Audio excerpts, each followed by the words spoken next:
Ladies and gentlemen, sit back and enjoy Mega Meeple!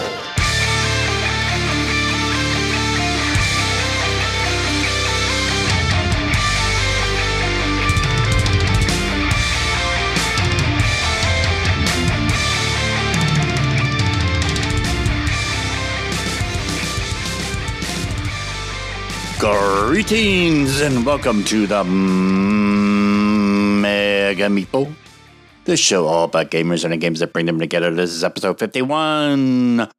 Now, I put off putting this week's episode out by a day. Typically drop on Sundays.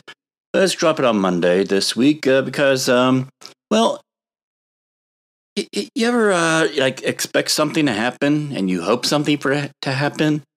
And you're given every indication that it will happen, and you're looking forward to it, and the time and day comes, and it doesn't happen.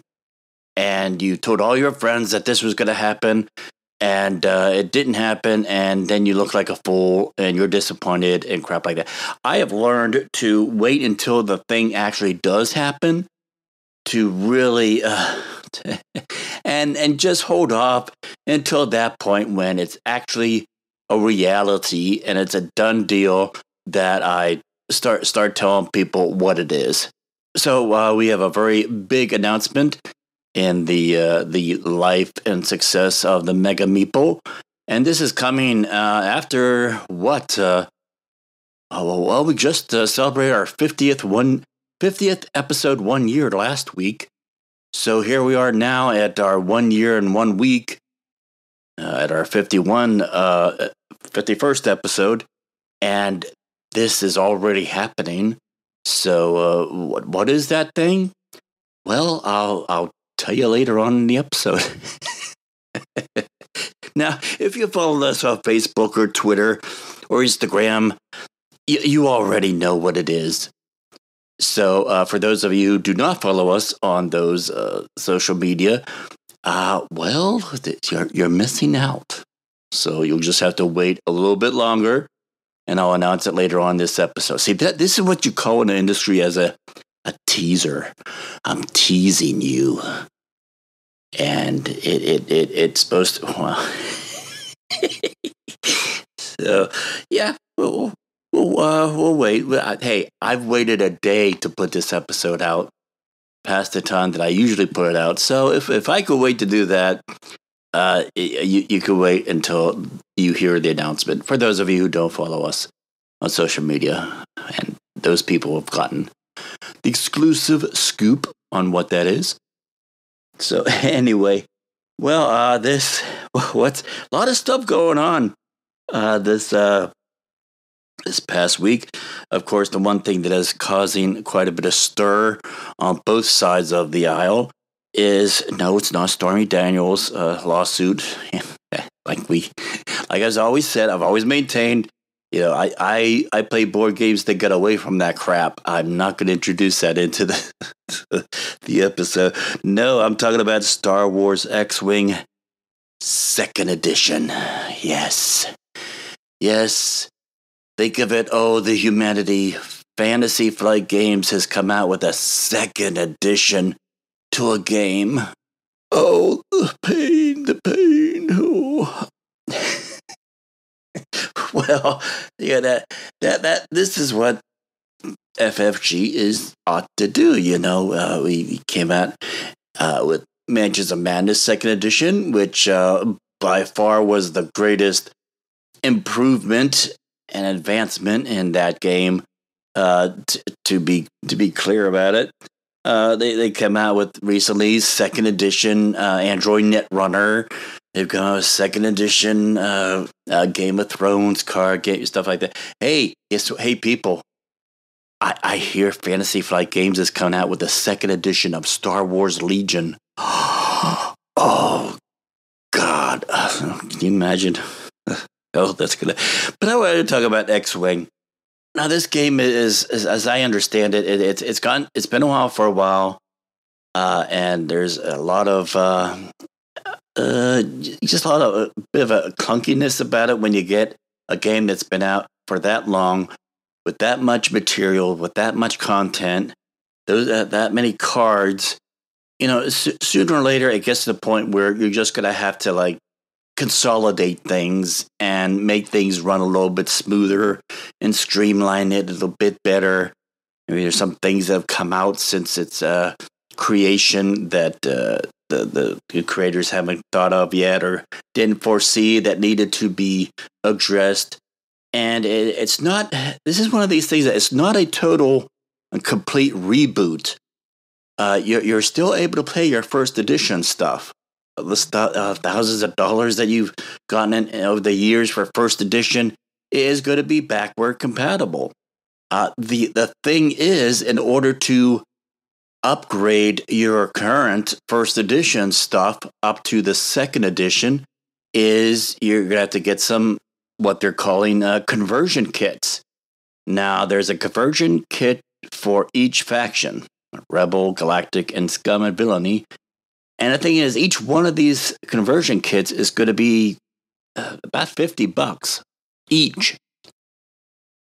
Now, I'm gonna break this down to, I think there's like 3 groups of people that prize that. First of all, it's the group that just first edition people. They've enjoyed, they've collected first edition, they've enjoyed first edition, and first edition is good enough. I mean, when they look at second edition, it's like, it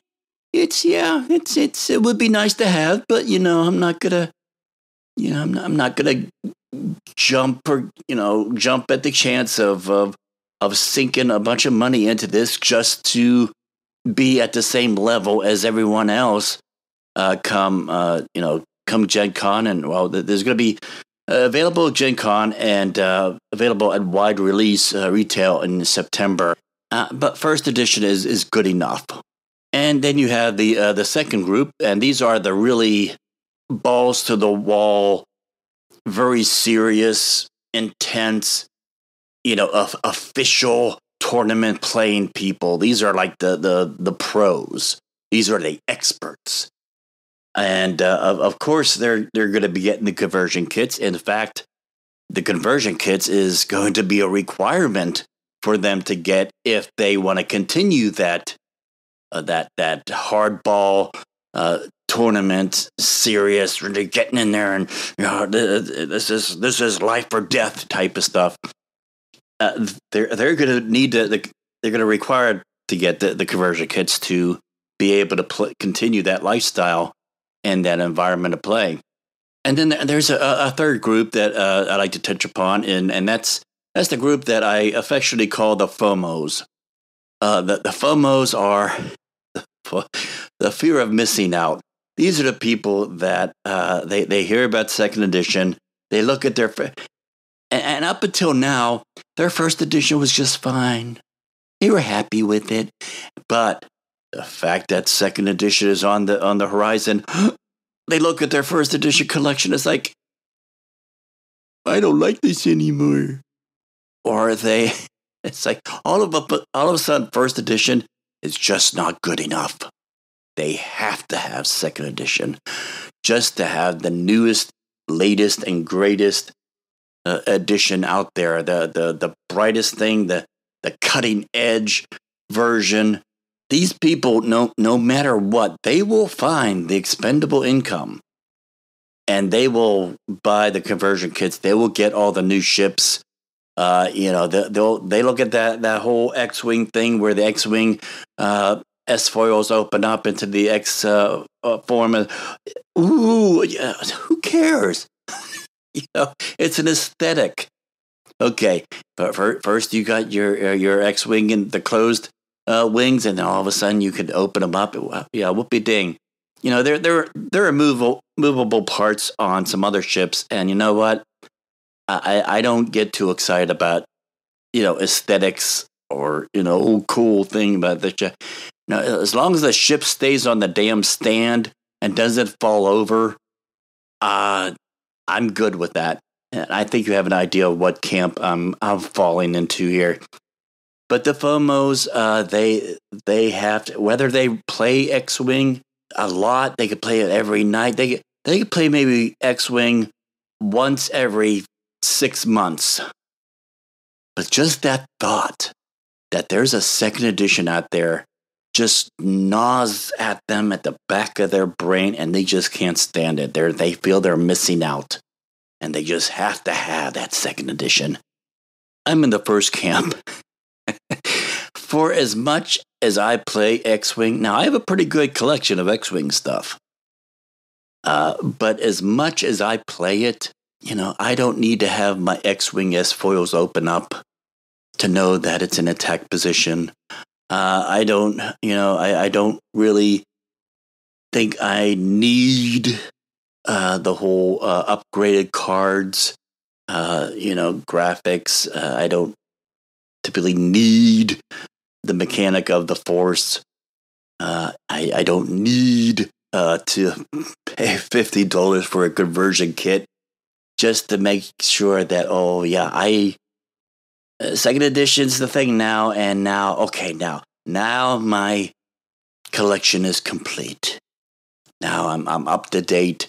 I had the latest and greatest, newest edition, and I'm still only going to play X-Wing maybe once every year. So until the third edition comes out, and you know what? I'll still have my first edition, and that's fine with me because it's first edition. For me personally, it's good enough. So I'm just going to stay there. And actually, let's go ahead and make that the question of the week. What do you think about games that come out with a second edition?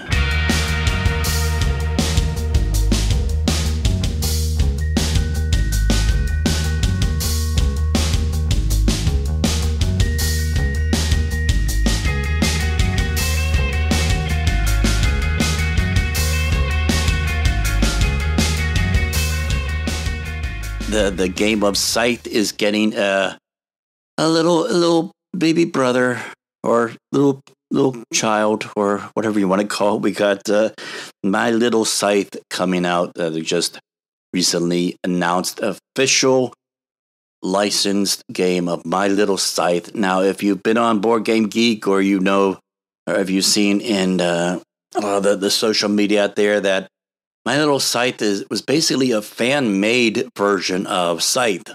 And it took off. It got quite a bit of notice to the point where Jamie Stegmaier and his brilliance went to see about getting it mass-produced and an official version of the game. Now, we're going to have Jamie Stegmaier. I have contacted Jamie. We're going to have him on again for a third time. To talk about My Little Scythe, as well as talking about the upcoming and last expansion to the adult version of Scythe. I guess we could call it adult Scythe and baby Scythe. My understanding is they did not get the licensing for My Little Pony, but it's.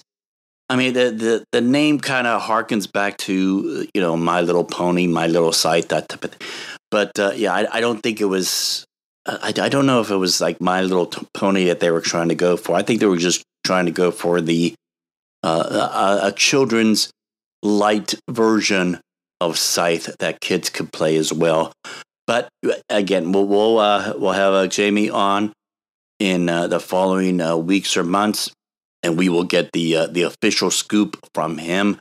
Also, I've already reached out to Hobby, who is the fan that created My Little Scythe, and want to get him on. I think we're going to feature both of them, consecutively on the same episode. We'll have a My Little Scythe episode type of thing coming up. But once we get that scheduled, we'll be bringing that to you. Stay tuned for that. I think I mentioned not too long ago that we received the Kickstarter of the Table of Ultimate Gaming. Finally got our Kickstarter shipment of that. We finally spent about, about 2 or so weeks ago. We had some people come over and assemble it. Now, if you go to the website, I put on the website the review of the first shipment of the gaming table. And this first shipment had some issues. I spell out all of what the issues were. Now I have videotaped some footage of us putting the table together. I filmed my initial first impression review of the table, our experience putting it together, and what my first impression is of playing some games on the table. Now I got word back from Melissa over at the Table of Ultimate Gaming about the issues that I addressed with them, and I have been told, as well as other Kickstarter backers have been told, that these issues have been remedied and corrected, and that there should not be any more problems going out for like the second shipment on. Evidently, the first shipment had some issues that were unforeseen. I videotaped, again, my initial first impressions. I have some replacement parts. I have one replacement part, and I have two parts to the table that are missing from the shipment. They're supposed to send to me. So once those things come in, replace those parts, and then I will film basically an update and be addressing those things as far as the quickness and what turnaround time it took to get those parts, whether those parts were good or whether they were defective, and how easy it was to correct and install the replacement parts of the things that were either damaged or missing from the first shipment. And then what I'll do is once I film all that stuff, we'll edit together, and I'll put up a full review of the Table of Ultimate Gaming, and that will be going on our YouTube channel. And that way you'll be able to see the whole experience all in one video from start to finish. So keep a lookout for that.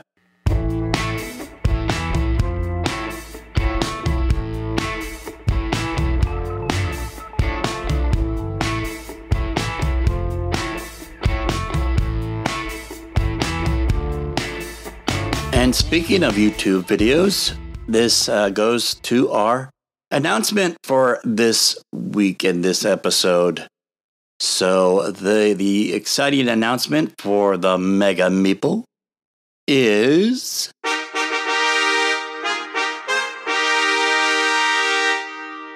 that the Mega Meeple is now a contributor to the Dice Tower, and I have a segment, our premiere segment on the Board Game Breakfast episode on May 7th, 2018. That is today, the day this episode is getting uploaded. So if you haven't already, and you know there may be some listeners out there that you don't care for Dice Tower, that's fine. But just this once, if you are a fan and listener and supporter of the Mega Meeple, at least go over there just for today and watch Board Game Breakfast on the Dice Tower YouTube channel. And around the 33-minute mark or so, you will see some guy named Tom, not relation to Paul Grogan, of the Mega Meeple. I'll give you a little hint. That's me. But yeah, that was pretty cool. I reached out to Tom.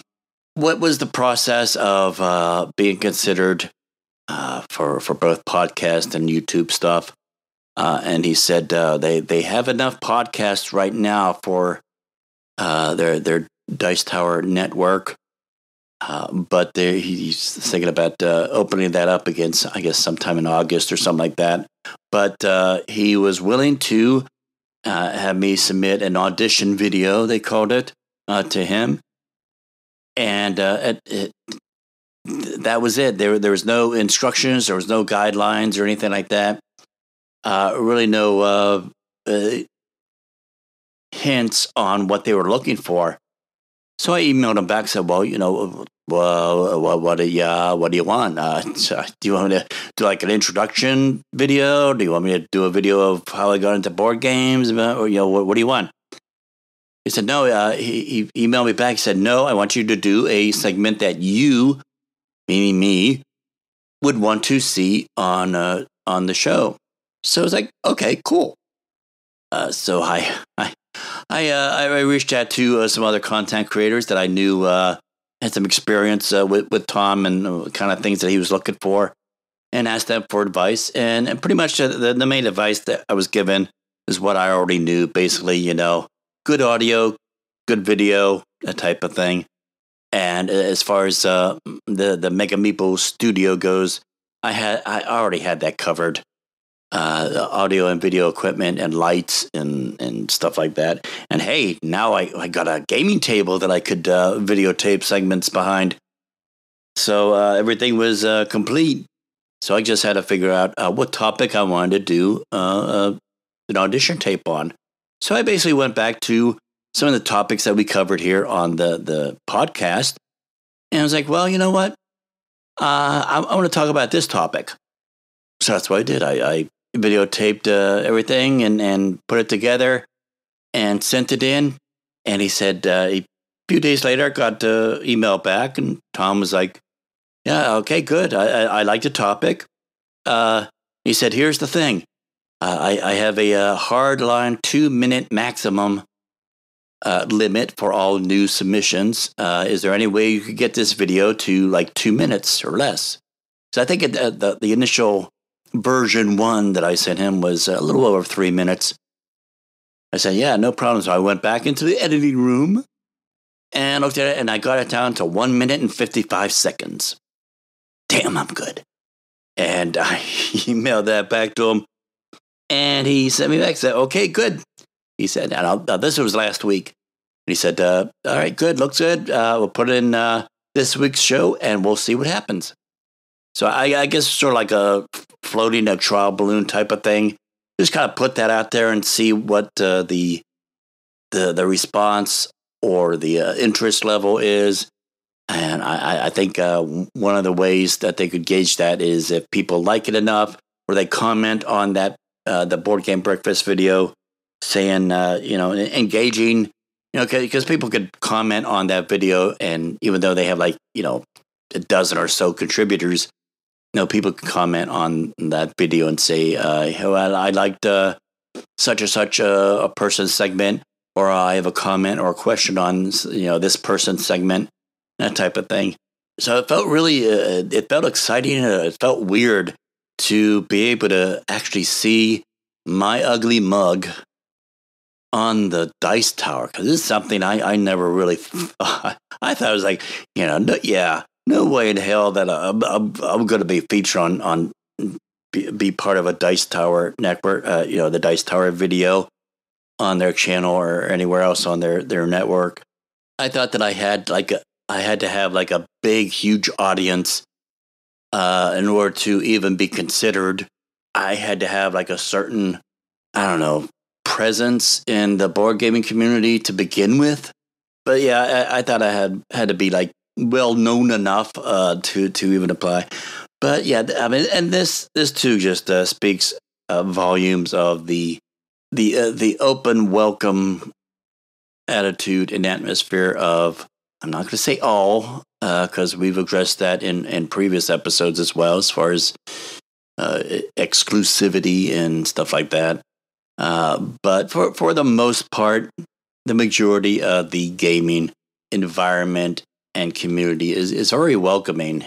So the fact that Tom Vassell would be willing to have some small-time guy in North Carolina to be a part of his show and his YouTube channel and his company, that'd be pretty cool. So it felt good to see me in my little 1 minute of 55 seconds of fame on the Board Game Breakfast. So now this is where you guys come in. Here's where all the Mega Meeples out there listening and supporting and the fans of the show is go to just go and watch that particular video. I'll put a link to that in the show notes here. And if you haven't already, I have in the blog section of the website, I wrote a little article announcing that Mega Meeple is now part of the Dice Tower Board Game Breakfast segments. But yeah, if you could go to that video, watch it, give it a thumbs up, and then just put something in the comments. Ask me a question, call me out, or just say, hey, I like the Mega Meeple guy. I want to see more of the Mega Meeple guy. And hopefully Tom will have me do more segments for the show in the coming weeks. So, but right now, for Monday, May 7th, I am just kind of just coasting on the success of this milestone yet again on just a fraction of a week or so past our 1 year anniversary, and I'm already being featured as one of the people on the Board Game Breakfast. So that was pretty exciting. So that's something that's a horn to toot.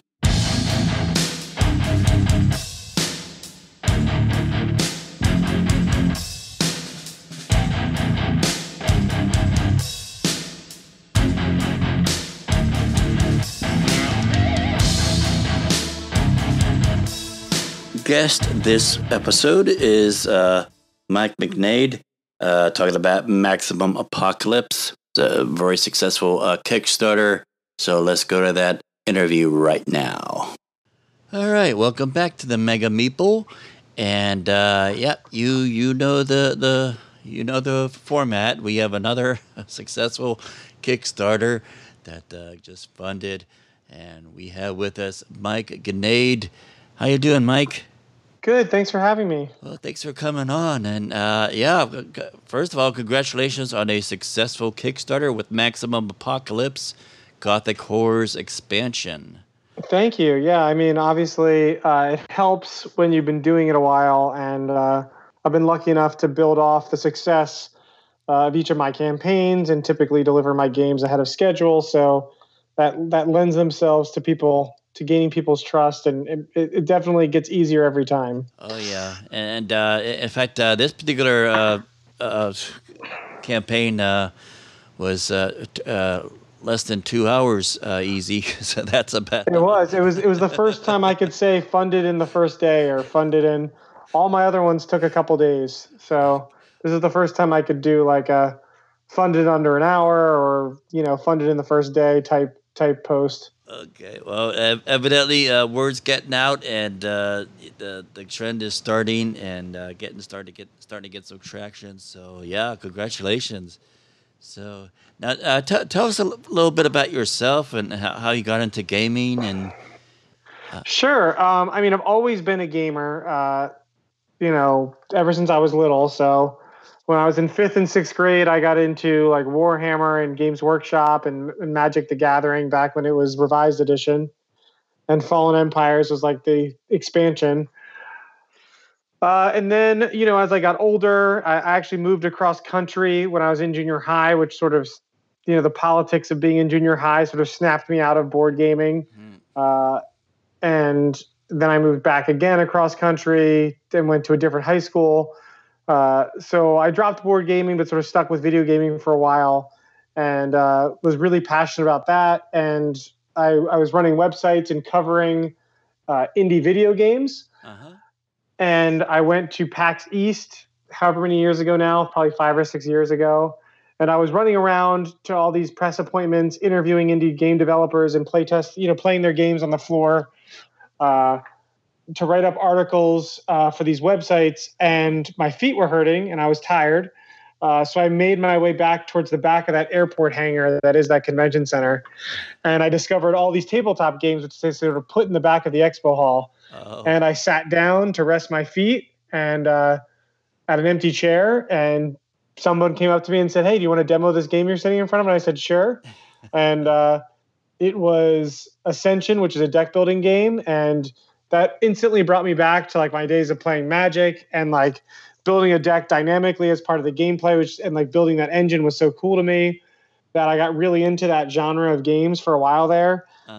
Was buying them all up, and I got to a point where I just couldn't find a deck builder that suited sort of what I wanted out of a game, whether it was something more competitive and less solitaire or what, getting to my video game competitive nature. I don't know what it was, but I started working on index cards, making a game.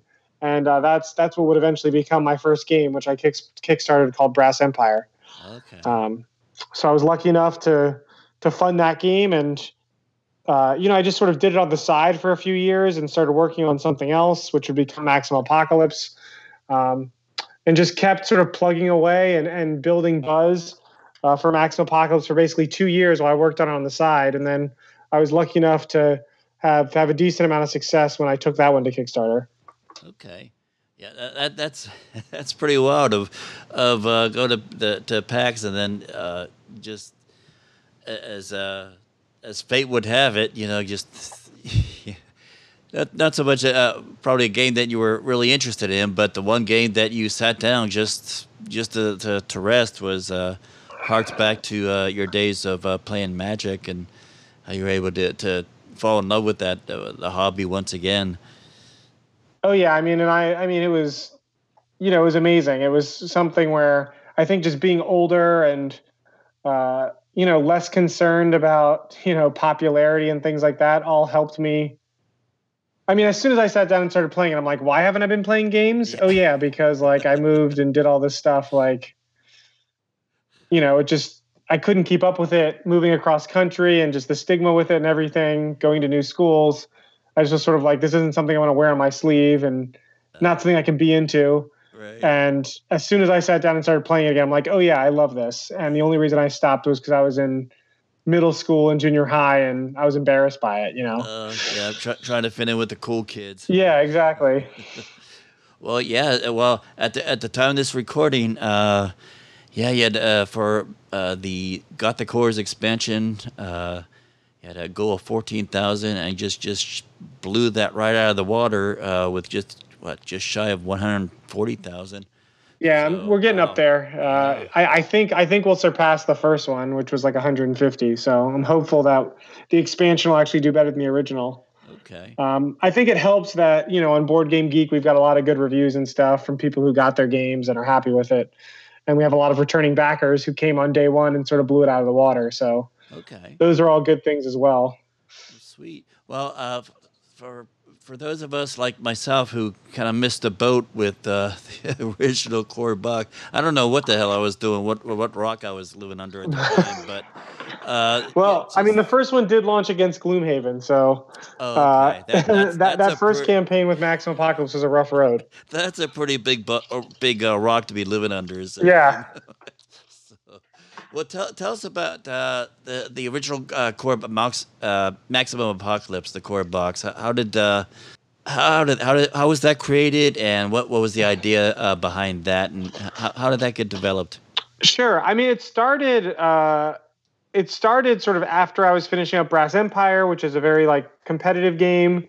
There's a ton of cooperative games I obviously like, and that's a new sort of genre in board gaming that's popular. And it's something I can always get my wife to play. So it started as just wanting to sort of do a change of pace. Like I did this competitive game, I want to do a cooperative game to sort of do a game from a different angle. And I sort of was thinking I wanted to do a cooperative game, and I really like post-apocalyptic fiction and movies and TV shows. Walking Dead, the Dust and the Silo series of books. Even things like Bruce Willis blowing up an asteroid in Armageddon. I've always seen those movies. I've always enjoyed them, regardless of sort of how good or bad they are. I'm always drawn to the genre. And I sort of thought, looking at that genre, well, there's tons of stuff I can do in there. There's so many different apocalypses that pop culture has attempted and done. And there's so many things to pull from, to put in a game. So I wanted to make something that was very modular and could feel very different regardless of how many times you played it. So it sort of started as that idea, along with this idea of each character has sort of their own pre-built deck of cards, and the skill of the game is about learning your character class and what cards they have in their repertoire. So when to dig and draw cards for a card that you need for a situation that'll bail you out of that situation. So I wanted to those were some of the ideas that were bouncing around in my head when I started building the game. That being said, while I was building the game and designing it, I basically scrapped the rules and things I designed and started from scratch at least twice. Over a year period, I definitely were at points with the game where I was like, this is not fun. I'm deleting all these rules. I'm starting again from scratch. And the only thing that sort of was consistent was this idea of multiple apocalypses and multiple character classes. Otherwise, the rules changed drastically over that first year. Oh, wow. But basically how the game works is you pick an apocalypse represented by sort of a monster deck. You take that monster deck out, you pick a mission card. The mission card tells you what map tiles to play down, and you lay all those map tiles down randomly upside down in whatever configuration you want. You pick your character, take all your character stuff. All the characters start at the van. You drive the van tile into an outer edge of the board, and then you start flipping over tiles, exploring the landscape, fighting monsters, trying to accomplish your mission objective, and usually get back to the van with enough gas to escape before one of you dies. If one of your people in your party dies, the game is over. So if that doesn't get you to work together with your other friends, I don't know what will. But it's a truly cooperative game. There's no traitor mechanics. There's no semi-cooperative. If one of you dies, the game is over. Okay. All right. Now, the current Kickstarter is for the the Gothic Horrors expansion, but it is the original core box. I believe the Kickstarter edition of the core box is still available through this campaign as well, right? For those of us who missed out. Yeah. I mean, we obviously being a small publisher, we printed 1,000 or so for distribution, and we're lucky enough to get in a few stores, and we're lucky enough even more to have sort of sold out of that pretty quickly. We need to print more copies as a part of this Kickstarter. So the core set is available along with Gothic Horrors. Gothic Horrors is basically just a supernatural spin on different apocalypses. So you've got like vampire and werewolves take over the world and are real. You've got, the Rapture, where demons and the four horsemen of the apocalypse are coming. You have what else do we have? We have the Cthulhu mythos. So it's just adding more content, more characters to the core game, with new missions in sort of different genres of apocalyptic stuff. Okay. Yeah. So the core foundational rules and mechanics of the game is still the same. We're just adding different apocalyptic scenarios to it, right? Yeah. So what I do is every time I design a new apocalypse sort of apocalyptic scenario, I make sure that apocalypse is there's a lot of ways to lose and die in the game. You can starve to death. You can run out of health. You can be overwhelmed by monsters. There's a lot of things that can happen in the game that will cause you to lose. You can run out of cards. Your deck can be empty. So what I try to do is focus on different mechanics for each sort of set of monsters and apocalypse set. So, while you're adding different monsters in, they all will feel different. Just as an example, the Cthulhu mythos, which we're adding, adds a new mechanic called insanity cards. Uh-huh. And every time one of those gruesome creatures shows up, you draw an insanity card, which places limitations on your character. You may start getting paranoid or agoraphobic, and you're going to have new rules placed on you that you're going to have to be cured of your insanity to overcome those obstacles. And likewise, the Rapture and the Four Horsemen of the Apocalypse, that set revolves around if the Four Horsemen of the Apocalypse are ever out in play at the same time, the game is over and the apocalypse has happened. The world is officially over. So you're basically fighting against four larger bosses and making sure that you're always killing at least one of them off. So all four of them aren't in play at any given time. Okay. Now, some of I can say all the artwork on these cards are pretty wild. It kind of, in my mind, it kind of harkens back to one of the first things that popped in my mind when I saw the art was like the Creepshow comic book from the movie, sort of like the. Yeah, I tried to. I mean, I did almost everything for the game except draw the pictures, but I did tell the artist what to draw and the theme to draw it in. So, I get a little bit of credit for it. But I mean, I told the artist that I wanted it to look like a graphic novel. So it definitely has, a more adult sort of comic book feel to it. Flat, sort of vibrant colors, but thicker lines and blacks and outlines and stuff to make it feel a little grittier and more like an adult graphic novel as opposed to like, really saturated colors in like a normal comic book or superhero comic book. Now, one of the Kickstarter exclusives for this campaign is the player mats. Is that something that you had at the first Kickstarter? Is this or something new? We did have playmats in the first Kickstarter. That was one of like the only add-ons we had in the first campaign. But a lot of people did not take me up on the playmats, and we only printed a limited number of copies. So they're the first things that went. I mean, I was just up at PAX East, and the first day of PAX East was literally just Kickstarter backers who didn't get playmats coming to our booth and buying 4 playmats for their groups. They're like, "Oh, I've got the game. I love it. You don't need to pitch me on the game. I heard you had playmats. I'm buying some playmats," and then they left. Okay. So the playmats are just sort of for people that have enjoyed the game and like to play it a lot. They think it adds a lot to the game. I mean, they're completely superfluous, but they are nice. You don't need them to play the game, but I guess people who are getting more and more serious about the game enjoy the mats. So, that's something that I knew I needed to include in the Kickstarter, because when people were receiving their games from the first Kickstarter, I was getting emails like every day about, I'm really enjoying the game and I didn't get the mats the first time around. I'm really kicking myself. Is there any way you've got extra mats to sell? And we had like 20 mats. So we were just getting all these emails and we couldn't sell. We didn't distribute the mats. We literally printed just as many as we needed because unfortunately like rubber mats are pretty expensive and not something that really sells in retailers or something. So I knew we would have to sell them directly. So, that's definitely been a hot item, and I expect it to be sort of a hot add-on item for this campaign.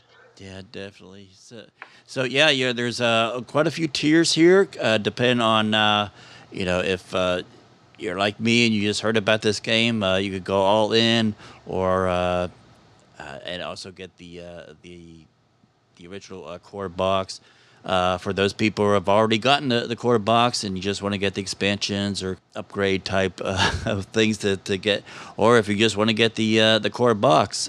So you have a variety of different tiers that people depend on where they are in this game. Yeah.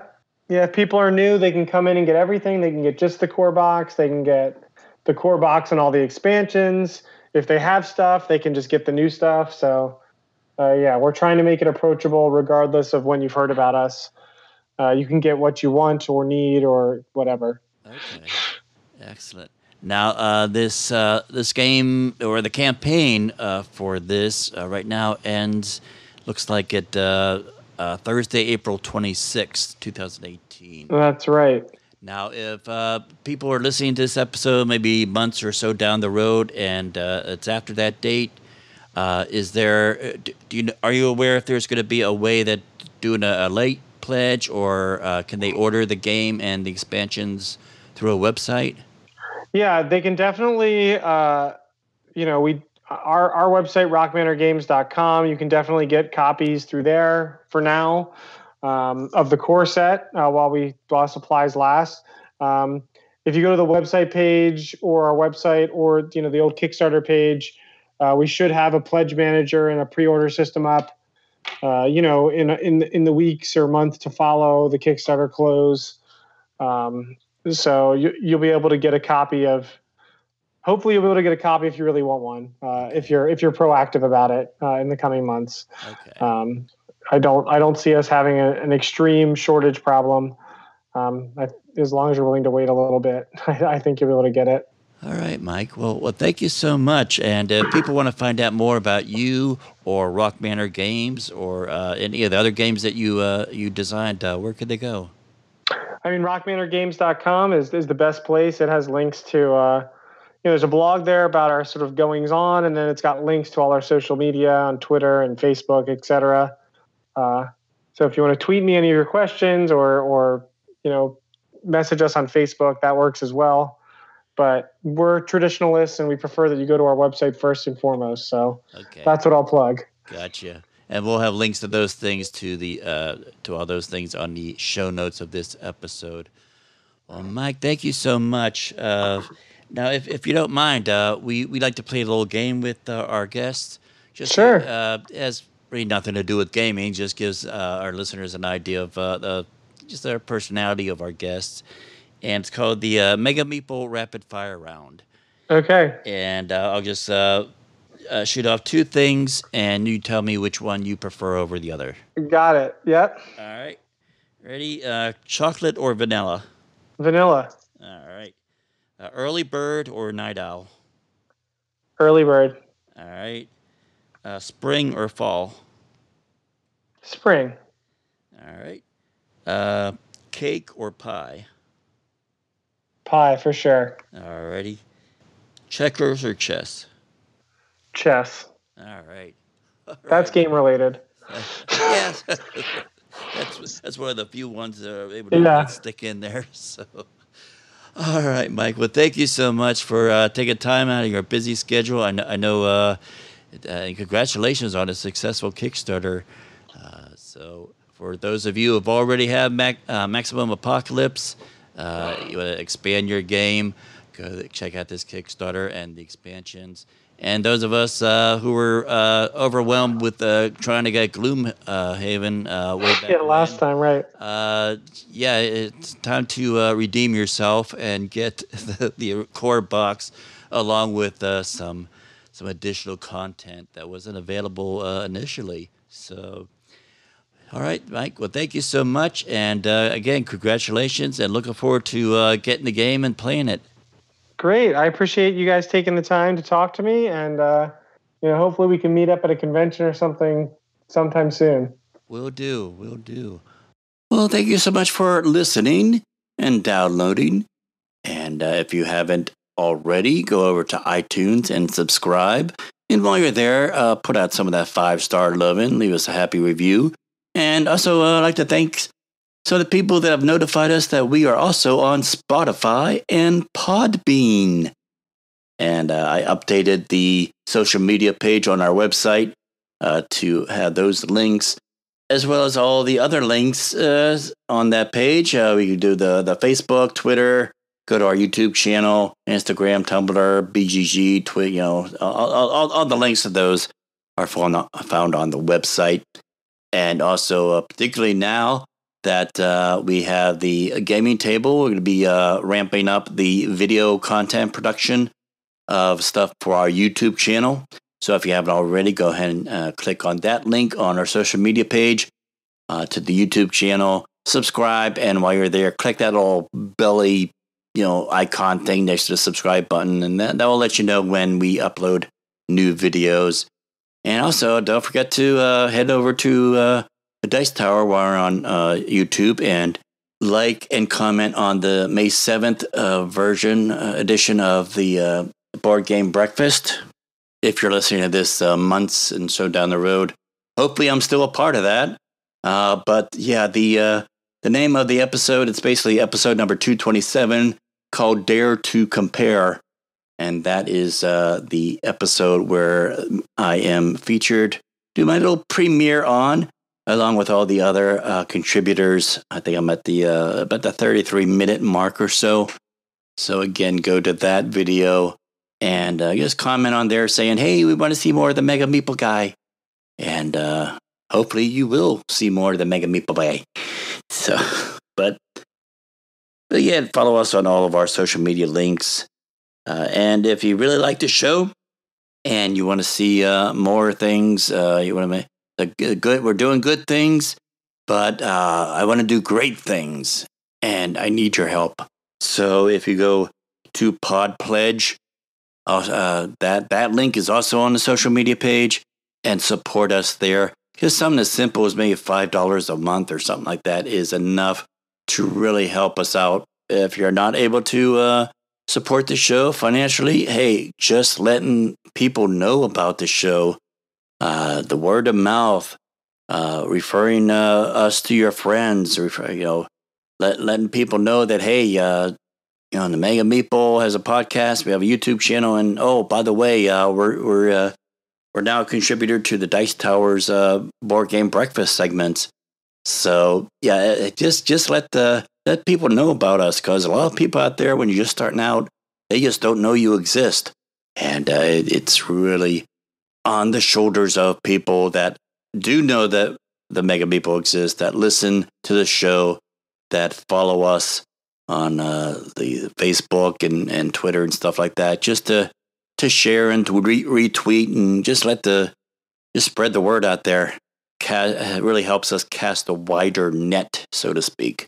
So that is greatly appreciated as well. Well, thank you so much for downloading and listening to this week's episode. We hope you will join us again next week. Until then, this is Tom saying, we'll see you at the gaming table.